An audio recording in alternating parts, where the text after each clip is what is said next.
नमस्कार दोस्तों, स्वागत है आपका अपना YouTube channel RS fire safety में। दोस्तों, आज की वीडियो में हम देखेंगे CO2 प्लोडिंग सिस्टम के बारे में कि किस तरीके से फिट किया जाता है और किस तरीके से ऑपरेट किया जाता है और फिट करने के लिए कौन कौन से इक्विपमेंट या पार्ट की आवश्यकता होती है, इसके बारे में हम विस्तार से देखेंगे। यदि आपने अभी तक चैनल को सब्सक्राइब नहीं किया है तो प्लीज़ चैनल को सब्सक्राइब करें और बेल आइकन को जरूर प्रेस करें, जिससे कि आपको वीडियो की नोटिफिकेशन सबसे पहले मिल सके।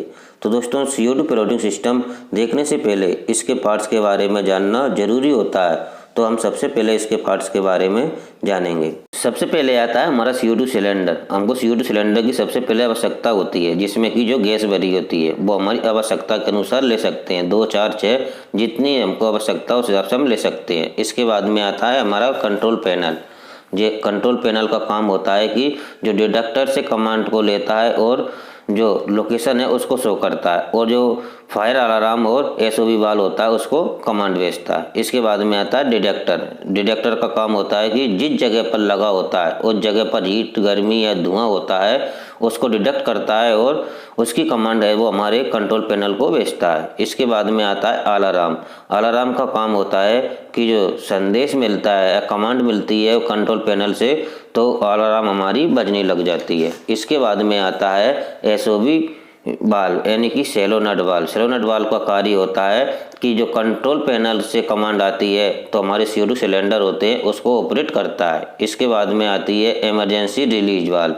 जो इमरजेंसी रिलीज वाल्व का काम होता है कि हम इमरजेंसी के दौरान इससे डायरेक्ट पैनल को कमांड भेज सकते हैं। इसका गिलास होता है उसको तोड़कर इसको जो बटन होता है स्विच को प्रेस करके हम डायरेक्ट कमांड भेज सकते हैं। इसके बाद में आता है गैस एवॉर्ड। गैस एवॉर्ड का कार्य होता है कि जो इमरजेंसी रिलीज से दी गई कमांड को हम हटा सकते हैं। कंट्रोल पैनल में 1 मिनट डिले करने का समय होता है, 1 मिनट बाद ये काम करता है। उस समय हम जो इमरजेंसी रिलीज से दी गई कमांड को हम कट कर सकते हैं। यदि मान लीजिए कि छोटी फायर लगी है और इसे हम मैनुअली किसी भी एक्सटिंग्विशर से बुझा सकते हैं, तो उस 1 मिनट के अंदर हम इस गैस डेवोट से इसका स्विच से हम बंद कर सकते हैं कि जो कमांड दी थी इमरजेंसी रिलीज ने उसको हम बंद कर सकते हैं। तो हम CO2 सिस्टम को चालू होने से रोक सकते हैं। इसके बाद आता है हमारा CO2 फायर एक्सटिंग्विशर वाल्व। इसमें 3 भाग होते हैं। इसकी एक तरफ जो भाग देख रहे हैं, इसकी एक तरफ नाइट्रोजन लगा होता है या SOV वाल्व लगा होता है, इस जगह पर लगाते हैं। इसके दूसरी तरफ जो दूसरा वाला भाग है इसमें हमारा CO2 सिलेंडर होता है उसे फिट किया जाता है। और इसका जो तीसरा भाग है इसमें जो हमारी डिस्चार्ज लाइन होती है, मेन लाइन होती है, उसको इसमें कनेक्ट किया जाता है। और इसमें एक स्विच होता है, इसे कमांड आने पर ये वाला स्विच है ये ओपन हो जाता है। और एक लीवर वाल्व होता है, ये वाला लीवर वाल्व है, इसको लीवर वाल्व ओपन होने पर CO2 गैस होती है वो रिलीज हो जाती है। इसमें एक सेफ्टी पिन होती है, ये वाली सेफ्टी पिन होती है। सेफ्टी पिन लगी रहेगी तो सिस्टम ओपन नहीं होता है। इससे पहले कि क्लियर कर लेना चाहिए कि जो हमारी सेफ्टी पिन लगी है उस या नहीं लगी है। अगर लगी है तो उसको निकाल देंगे। दोस्तों, इसके बाद हम देखते हैं कि CO2 प्लोडिंग सिस्टम किस तरीके से फिट किया जाता है। जैसा कि आप चित्र में देख रहे हैं, ये सारे CO2 सिलेंडर हैं।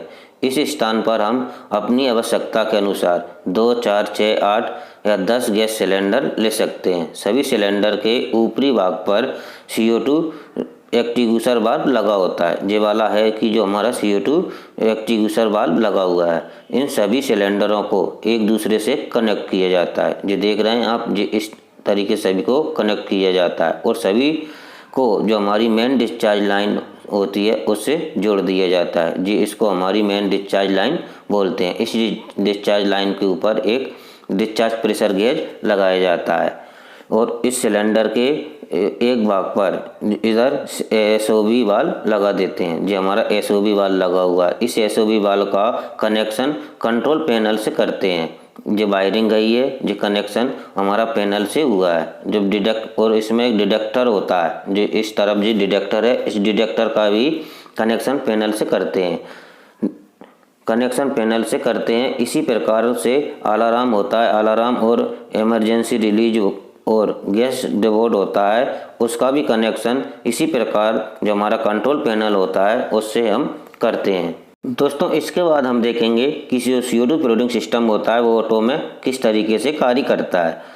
तो हमें सबसे पहले हमारा जो CO2 एक्टिग्यूशर बाल होता है उसमें सेफ्टी पिन लगी होती है, उसको निकाल कर रखना होता है। इस जगह पर जो लगा हुआ है इसमें सेफ्टी पिन लगी होती है, उसको पहले क्लियर करना है कि लगी है कि नहीं लगी। अगर लगी है तो उसको निकालना है। तो मान लीजिए कि इस जगह पर आग लगी है, ये इस जगह पर आग लगी है, तो इस जगह पर हमारे जो गैस डिटेक्टर लगे हुए हैं ये हीट को डिटेक्ट करेंगे और इसको डिटेक्ट करते ही ये कमांड देते हैं जो हमारा कंट्रोल पैनल होता है, इसको इस जगह पर ये कमांड आएगी। तो ये कंट्रोल पैनल का काम होता है कि जिस जगह पर आग लगी है उस लोकेशन को शो करना, और ये कमांड देता है जो हमारा फायर अलार्म लगा हुआ है, ये इधर ये कमांड आएगी तो ये हमारी अलार्म है वो बजने लगेगी। और इसके बाद ये कमांड देगा जो हमारा SOB वाल लगा हुआ है, ये वाला वाल लगा हुआ है, इसको कमांड देगा कि भाई इस जगह पर आग लगी है, आपको चालू होना है। तो इसके बीच में जो हमारा कंट्रोल पैनल होता है वो 1 मिनट का टाइम लेता है कि किसी कारणवश तो नहीं बजा है। तो फिर दोबारा ये कमांड देता है हमारा डिटेक्टर पैनल को, तो उस समय ये हमारा कंट्रोल पैनल होता है वो SOB वाल को कमांड देता है, और कमांड देने के बाद में ये हमारा सिलेंडर होता है उसे ऑपरेट कर देता है। जो सिलेंडर होते हैं वो एक साथ सारे ऑपरेट नहीं होते हैं, एक के बाद एक ऑपरेट होते हैं। पहले 1 नंबर का होगा, फिर 2 नंबर का होगा, फिर 3 नंबर का होगा। इस तरीके से सारे सिलेंडर ऑपरेट होते हैं। तो जब ये ऑपरेट होंगे तो इसके जो डिस्चार्ज पाइप लगा हुआ है ये वाला ब्लैक कलर का, ये होता है हमारी मेन लाइन से फिट। तो हमारी जो मेन लाइन है उसमें हमारी CO2 गैस जाएगी, और CO2 गैस जाने के बाद में जो हमारा जो लगा हुआ है डिस्चार्ज वाल्व, प्रेशर वाल्व, इससे पता चलता है कि कितनी कैपेसिटी से गैस निकल रही है। तो हमारी जो मेन लाइन है उससे गैस होती हुई जिस जगह पर आग लगी है उस जगह पर हम जो स्प्रिंकलर लगाते हैं उस स्प्रिंकलर से हमारी CO2 गैस बाहर निकलना चालू हो जाती है। तो इस तरीके से हमारा CO2 पिलोडिंग सिस्टम है वो ऑटो में कार्य करता है। ऑटो में कार्य करता है इस तरीके से कि जो गैस डिटेक्टर है वो गैस डिटेक्टर हीट को शक करेंगे और उसकी कमांड देंगे पैनल को, और पैनल कमांड देगा हमारे SOB वाल्व को। तो उस स्थिति में हमारे सिलेंडर चालू हो जाते हैं, ऑपरेट हो जाते हैं इस तरीके से। अभी देखा है वो हमने हीट डिटेक्टर से CO2 पिलोडिंग सिस्टम को ऑटो में ऑपरेट होने का तरीका देखा है। अब हम देखेंगे NCV से मैनुअली किस तरीके से CO2 पिलोडिंग सिस्टम को ऑपरेट किया जाता है। तो दोस्तों ये हमारी NCV है, इसमें है जो एक गैस रिलीज है और दूसरा गैस अवॉर्ड है। इसके द्वारा हम देखेंगे इसमें कमांड होती है वो मैनुअली दी जाती है। जो इमरजेंसी रिलीज है इससे कमांड दी जाती है। मान लीजिए कि किसी जगह पर आग लगी है, किसी व्यक्ति ने देखा है कि आग लगी है, तो उस समय जो हमारा इमरजेंसी रिलीज होता है उसके गिलास को तोड़कर इसमें स्विच लगा होता है, इस स्विच को हम दबाएंगे तो हमारी जो कमांड भेजेगा वो जो हमारा कंट्रोल पैनल है उसको कमांड सीधी कमांड जाती है।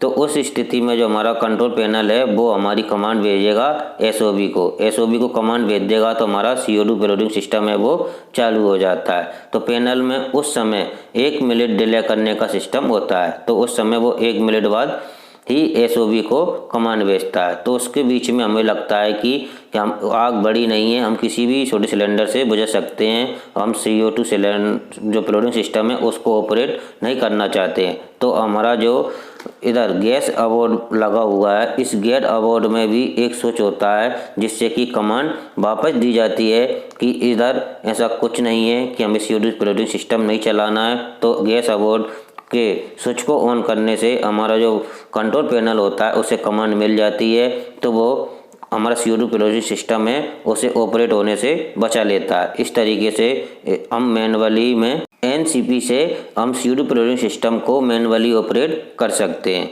और दोस्तों आपको उस जगह पर एक विशेष ध्यान देना है कि जब हमारा CO2 पिलोडिंग सिस्टम चालू हो जाता है तो आपको उस स्थान पर नहीं रहना है, क्योंकि ऑक्सीजन की मात्रा बहुत कम हो जाती है, उस जगह पर ऑक्सीजन नहीं रहती है। तो उस स्थान पर हो सकता है आपकी मृत्यु हो जाए, तो आपको उस जगह पर नहीं रहना है। दोस्तों इस वीडियो में हमने देखा है कि जो CO2 फ्लोटिंग सिस्टम होता है वो किस तरीके से फिट किया जाता है और किस तरीके से ऑपरेट किया जाता है और इसमें कौन से इक्विपमेंट या कौन से पार्ट की आवश्यकता होती है, इसके बारे में हमने विस्तार से देखा है। अगर आपको वीडियो अच्छी लगी है तो लाइक करना, शेयर करना और चैनल को सब्सक्राइब करना। जय हिंद, जय भारत।